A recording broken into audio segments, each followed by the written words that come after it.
बिस्मिल्लाहिर्रहमानिर्रहीम। अस्सलाम वालेकुम। आज बिल आखिर अडयाला जेल में शेर अफजल मरवत की इमरान खान के साथ बड़ी आम मुलाकात हुई है और इस मुलाकात के अंदर जो फैसला किया गया है, हुकूमती ऐवानों के अंदर एक मरतबा जलजला बपा कर दिया गया है। बहुत आम तफसील है जो आपके सामने रखनी है। इमरान खान ने आज सहाफियों के साथ गुफ्तगू भी की है। जनरल आसम मुनीर और एस्टैब्लिशमेंट को क्या पैगाम दिया है। काजी साहब के लिए अब कितनी मुश्किल सूरत हाल पैदा हो गई है। इमरान खान के खिलाफ बात करना बहुत महंगा पड़ गया उनको।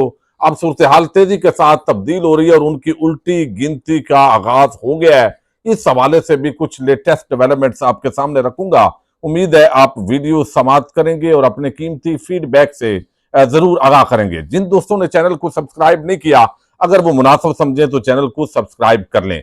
काजी फायद ईसा और तहरीक इंसाफ और इमरान खान की जो मुखालफत है, अब वो एक बड़े वाजे जो है वो पैटर्न के अंदर आवाम के सामने आ चुकी है। अब ये बात ढकी छुपी नहीं है कि काजी साहब इमरान खान से नफरत करते हैं, तहरीक इंसाफ के मुखालफ हैं, नून लीग पीपल्स पार्टी के लिए नरम गोशा रखते हैं। वो चीफ जस्टिस की कुर्सी पर बैठकर उनका एक जानबदाराना किस्म का जो अमल है वो कई मरतबा सामने आ चुका है। यही वजह है इमरान खान तहरीक इंसाफ वाले जो है उन्होंने उन पर अदम एतमाद किया है, लेकिन इसके बावजूद वो केसेस लगाते हैं। अभी एक इलेक्शन ट्रिब्यूनल का केस है, वो उन्होंने यानी 3 नशिस्तें अभी छीनी है उनकी सरबराही के अंदर जो 3 लोग थे। यानी कैसे जो वोट्स हैं वो तब्दील किए गए, कैसे वहां पे जो मुस्तरदशुदा वोट हैं उनको इजाफा किया गया, पहले क्यों जो है वो वोट इतने निकले, बाद में कैसे तब्दीली आई। कता नजर इसके उन्होंने सीधा जो है वो नून लीग वाले लोगों को जितवा दिया है। अच्छा, अब एक और अभी तांदरिया वाला से है, वो भी तवक्को है नून लीग को सीट दे दी जाएगी। अच्छा, साथ ही जो इलेक्शन ट्रिब्यूनल्स का केस है वो काजी साहब ने अपने ही जो हम ख्याल जजेस हैं उनको मिला के एक बेंच बना दिया, जिसका रिजल्ट ऑलरेडी लोगों को जो तवक्को है अब वो उनको अंदाजा है कि भाई कोई फैसला सवाल ही नहीं पैदा होता कि वो मेरिट पे भी हो, बिल्कुल वाजे हो। जैसे इलेक्शन से पहले हमने देखा लोगों की पकड़ दखड़, फिर बल्ले का निशान छीनना, फिर वहां पे कागजात नामजदगी का छीनना, ये सब अंधेर नगरी चौपट राज होता रहा। मजाल है काजी साहब ने कोई रिमार्क्स नहीं हूं, कभी गुस्सा आया उनको किसी इदारे पे, कभी पुलिस पे, कभी उस वक्त की निगरान हुकूमत पे, इलेक्शन कमीशन पे, कभी उनको गुस्सा नहीं आया। गुस्सा उनको उस पे आया जो मजलूम है इस पूरी कार्रवाई के अंदर, और वो नजर आ रहा है। अब जो है इलेक्शन ट्रिब्यूनल्स का केस है और तहरीक इंसाफ की पूरी कोशिश है कि अल्लाह करे काजी साहब जल्दी रिटायरमेंट उनकी हो जाए, वो तशरीफ ले जाएं और मजीद हमें भी जो है वो आजमाइश में ना डालें, पाकिस्तान की आवाम को भी आजमाइश में ना डालें, और वो इज्जत के साथ जितनी बच गई है उसके साथ वो जो है वो बिल आखिर जाएं, बजाय एक्सटेंशन के चक्कर में पड़ने के या ये एक जो फील्डिंग सेट की गई है। अच्छा, अब जो है उसके अंदर सलमान अकरम राजा उन्होंने एक दरखास्त दी है।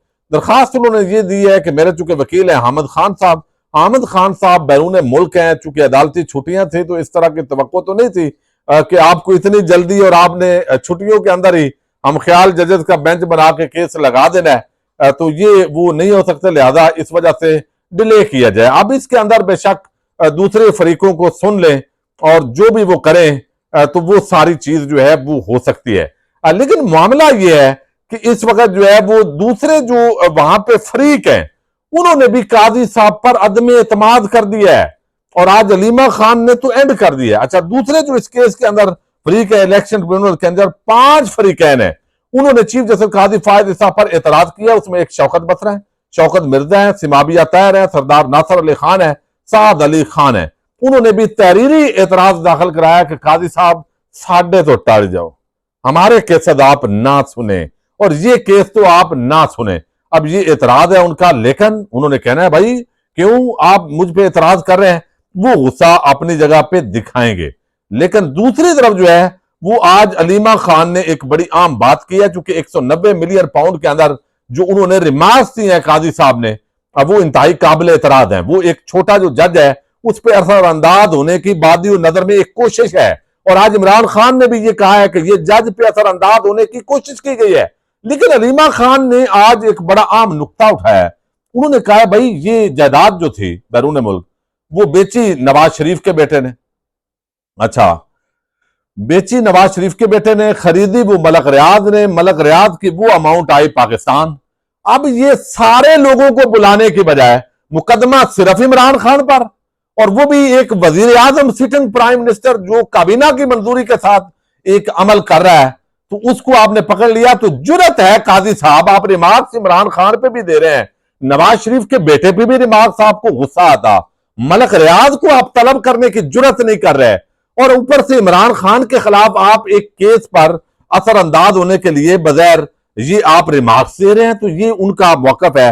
वो कहती है कि मलक रियाज को क्यों अदालत नहीं बुला रहे। नासिर जावेद राना जल्द अज जल्द फैसला सुनाने जा रहे हैं। काजी साहब से पूछना चाहती हूं कि मलक रियाज का नाम क्यों नहीं लिया जा रहा। सुप्रीम कोर्ट ने मलक रियाज पर जुर्माना आयद किया था। नवाज शरीफ के बेटे ने ओवर वैल्यू करके अपार्टमेंट की खरीदारी की थी, तो उससे उसने मलक रियाज अदालत में पेश हुए और जवाब दें।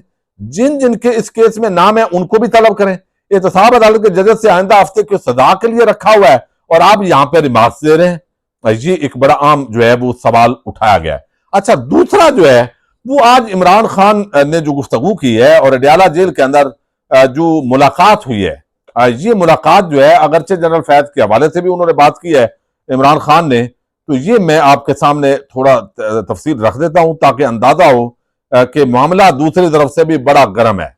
इमरान खान बिल्कुल डटे हुए हैं, लेकिन उन्होंने एक पैगाम भी दिया है, हर एक को पैगाम दिया है। वो क्या है वो आपको बताता हूं। इमरान खान साहब कहते हैं कि एस्टैब्लिशमेंट को, अब एस्टैब्लिशमेंट क्या है, आर्मी चीफ है, चंद जर्नैल हैं, वही एस्टैब्लिशमेंट है। वैसे तो दुनिया जहान में वसी कंटेक्स्ट के अंदर इसका माना होता है, लेकिन पाकिस्तान में यही एस्टैब्लिशमेंट होती है। अच्छा, अब जो है वो कहते हैं एस्टैब्लिशमेंट को ये पैगाम देना चाहता हूं कि वो होश के नाखन ले, देख लें मुल्क तबाही की तरफ जा रहा है, आप मुल्क को नुकसान की तरफ ले जा रहे हैं, आप फ्रॉड लोगों को बिठाकर मुल्क और इदारों को तबाह कर रहे हैं। अच्छा, ये बात एक उन्होंने की है, ये एक आम मैसेज है उनका। मतलब ये है कि आप दूर हो जाएं, गैर जनबदार हो जाएं और मामलात को सियासी अंदाज के अंदर चलने दें। अच्छा, दूसरी उन्होंने कहा कि जनरल फैज हमीद की गिरफ्तारी पर बिल्कुल भी खौफजदा नहीं हूं। यह सवाल किया साहबी ने, अगर डरता तो जुडिशियल कमीशन की बात ना करता। फिर उन्होंने कहा कि हमारे खिलाफ नया रेफरेंस 23 नवंबर को चीफ जस्टिस के रिमार्क्स पर बनाया गया है, यानी काजी साहब इसके जिम्मेदार हैं। ये जो नया रेफरेंस बनाया, चूंकि पहले भी ये रिमार्क्स दे चुके हैं, जेर समात रेफरेंस पर चीफ जस्टिस कैसे रिमार्क्स दे सकते हैं। हम समझते हैं कि चीफ जस्टिस ने रिमार्क्स देकर उस जज को वादे पैगाम दिया है। एस्टैब्लिशमेंट से अपील करता हूं और पैगाम है कि आप मुल्क को नुकसान की तरफ ले जा रहे हैं। एस्टैब्लिशमेंट से कहता हूं आप फ्रॉड लोगों को बिठाकर मुल्क और इदारों को तबाह कर रहे हैं। मैं जनरल रिटायर फैज की गिरफ्तारी पर बिल्कुल नहीं डरता। आगे उन्होंने बात की है कि इंटरनेट की बंदिश पर, सोशल मीडिया इंटरनेट पर पाबंदी लगाकर मुल्क का $500 मिलियन का नुकसान किया। ये सब कुछ, अगली बात, ये सब कुछ चीफ जस्टिस की एक्सटेंशन और 2/3 अक्सरियत हासिल करने के लिए किया जा रहा है। अब देखें ना, इस तरह का बंदा अगर एक्सटेंशन ले भी ले और सबसे बड़ी सियासी जमात और अवाम की अक्सरियत के जो नुमाइंदे हैं वो उसके खिलाफ हो, तो क्या वैल्यू होगी उस कुर्सी की, क्या वकार रह जाएगा। लेकिन बहरहाल इस मुल्क में चलता है। चीफ जस्टिस ने हमारी 3 मजीद विकेटें गिरा दी हैं। हम पर नवाज शरीफ के इल्जामात की असलियत इकनॉमिक सर्वे ऑफ पाकिस्तान में वाज़ेह हो जाएगी। फिर उन्होंने कहा कि जुल्फी बुखारी से राब्ते के लिए फोन की जरूरत नहीं है, वकला मौजूद हैं, उनके जरिए पैगाम भिजवा सकता हूं। जेल में जैमर्स लगे हुए हैं, मोबाइल नहीं चलते, मगर ये लोग घबरा रहे हैं और वॉच हंट गए। ये सिर्फ, अच्छा, उन्होंने कहा कि मैं शेर अफजल मरवत से मुलाकात करने के लिए तैयार हूं। अब उसके बाद शेर अफजल मरवत के साथ इमरान खान की मुलाकात हुई है और ये मुलाकात आज बड़ी हौसला अफजाई है। क्योंकि एक बात मैं आपको हमेशा कहता रहा हूं वीडियोस के अंदर कि भाई शेर अफजल मरवत तंजीमी आदमी नहीं है, उसका मजाज नहीं है। अच्छा, दूसरा, उसके अलावा कोई एक बंदा भी इस वक्त मंजर पे नहीं है, जो मंजर आम पे लोग मौजूद हैं, एक भी नहीं है जो आवाम को निकाल सके। यानी सब हादसाती लीडर्स हैं। जो गैप बना है उसको उन्होंने फिल अप किया अपने तौर पे। वो मेहनत कर रहे होंगे, वो अच्छा कर रहे होंगे बेचारों की। हर बंदे का इतना जुर्रत और बहादुरी के साथ फ्रंट पे आके लड़ना उसकी इस्तात नहीं होता। तो इस वजह से वो एक चंद शरपसंद लोग जो होते हैं उनके वो शेर अफजल मरवत के पीछे लगे, उन्होंने वो बयानिया बनाया कि जैसे ये कोई एस्टैब्लिशमेंट के बंदे हैं, ये हैं वो हैं। उनका एक तरीका अंदाज है और वो ये समझते हैं, और उनका ये मौकफ मैं दुरुस्त मानता हूं।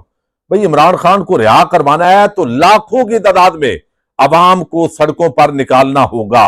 अब इस पर शेर अफजल मरवत ने जो आज इमरान खान से कमिटमेंट की है, उसको खुद बड़े खतरात हैं, गिरफ्तार हो जाएगा, मुझे ये अंदेशा है, उसको पकड़ लिया जाएगा, वो वाला माहौल नहीं दिया जाएगा। चूंकि मरियम नवाज को जो पंजाब दिया गया है तो वो एक डिक्टेटर के तौर पे उनका मजाज है शरीफ खानदान का, वो एहतजाज की भी इजाजत नहीं देते, क्योंकि जमहूरियत पे उनका यकीन ही नहीं है।